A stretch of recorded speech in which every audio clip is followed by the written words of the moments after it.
Ассалому алейкум дӯстон, хуш омадем ба шабакаи мо. Дар навори имрӯза барои шумо тозатарин ва муҳимтарин хабарҳоро аз ҷаҳони ММА омода кардем ва боварӣ дорем ки навор ба шумо писанд меояд. Барои ҳамин наворро то охир тамошо кунед. Мо боша оғоз мекунем.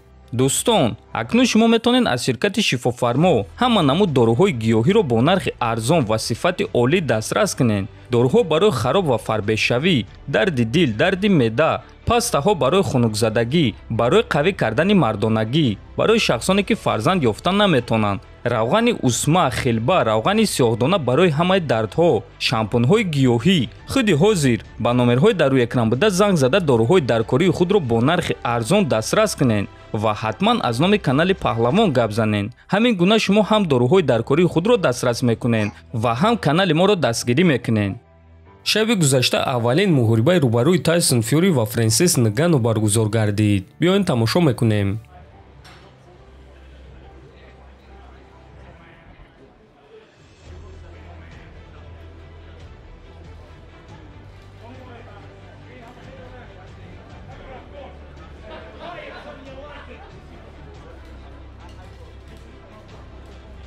хотиррасон мекунем ки муҳорибаи Тайсон Фюри зидди Фрэнсис Нгану рӯзи 28 октябр дар Арабистони Саудӣ баргузор мегардад ва муҳорибаи онҳо бо қоидаҳои бокс мегузарад ва ин муҳориба аз 10 раунд иборат буда муҳорибаи касбӣ хоҳад шуд. аммо дар байн камарбанди Фюри намеистад, яъне агар Фрэнсис Нгану ғолиб шавад, пас камарбанди Фюриро намегирад. Ногуфта намонад ки Тайсон Фюри дар бокс рекорди 33-0 дорад. ана Фрэнсис боша кӯшиш мекунад ки аввалин бохро дар карьераи Фюри биёрад. ба фикри шумо дӯстон, Нгану ин корро карда метавонад ё не? метавонед фикротонро нависен. чемпиони вазни 61 килограмми UFC Шон Омели гуфт ки кайф ва бо кадом шартҳо зидди Умар Нурмагомедов муҳориба мегузаронад. фикр мекунем ки муҳорибаи ман зидди Умар муҳорибаи калон аст. насаби ӯ хеле машҳур аст. ҷангуари рӯ зидди ҷангуари ирландӣ, реванши Конор зидди Ҳабиб. умуман ин муҳорибаи калон аст, аммо ӯ бояд ки ба октагон баргардад ва якду ғалаба ба даст биёрад. одамон ин муҳорибаро ба монанди муҳорибаи Конор ва Ҳабиб дидан мехоҳанд ва ин муҳориба байни Омели ва Нурмагомедов мешавад. ҳозир ӯро қариб ҳеҷ кас намешиносад, яъне дар амрико мухлисони амрикоӣ ӯро намешиносанд, лекин ӯ ҳунар ва малакаҳои лозима дорад. 100%. ӯ бояд ки танҳо ба октагон баргардад ва якду муҳорибаи дурахшон нишон диҳад, гуфтааст Омели. хотиррасон мекунем ки Умар Нурмагомедов ҷангуари бебох буда рекорди 16-0 дорад ва айни замон ӯ худро баъди осеб барқарор карда истодааст. ҳамчунин бояд қайд кард ки айни замон Умар 11-ум рақами рейтинги вазни 61 килограмм аст.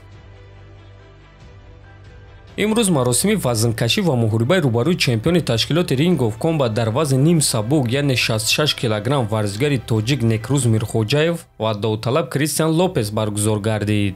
бояд гуфт ки ҳар дуи ҷангору вазни даркориро карда тавонистанд ва акнун онҳоро танҳо муҳориба интизор аст. худи муҳориба боша рӯзи 9 сентябр дар амрико дар турнири Ring of Combat 81 мегузарад ва мо ба Некрӯз муваффақият ва ғалабаи дурахшон орзумандем.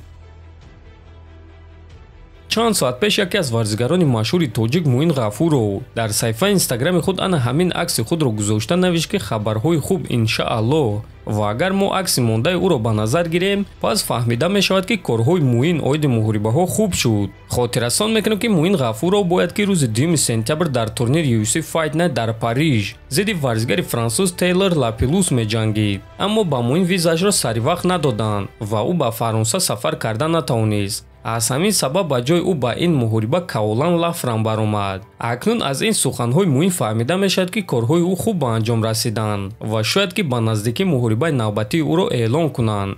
аммо боша хабарҳои навро интизор мешавем. шумо боша дӯстон дар канали мо обуна шавен то ин ки аз ҳама хабарҳои нави ҷаҳони ММА якум шуда хабардор бошен. то боздид хонободу сарбаланд бошен.